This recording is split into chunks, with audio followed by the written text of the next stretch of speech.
Hello నమస్తే, నేను మీ సురేష్ బాబు. ఈ వీడియోలో మీకు Mavic Air2s gimbal calibration error ఎలా రిమూవ్ చేయొచ్చో చూపించబోతున్నాను.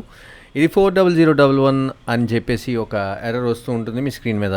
ఇది ఎప్పుడు జరుగుతుందంటే మీ ఎయిర్ క్రాఫ్ట్ క్రాష్ అయినా, గింబల్ రిపేర్ చేయించి మార్చిన ఇలాంటి ఎర్రర్స్ వస్తూ ఉంటాయి. ఈ ఎర్రర్స్ రిమూవ్ చేయాలంటే మీరు నన్ను కాంటాక్ట్ చేయొచ్చు. నా దగ్గర స్పెషల్ సాఫ్ట్వేర్స్తో ఈ ఎర్రర్ని రిమూవ్ చేస్తాను.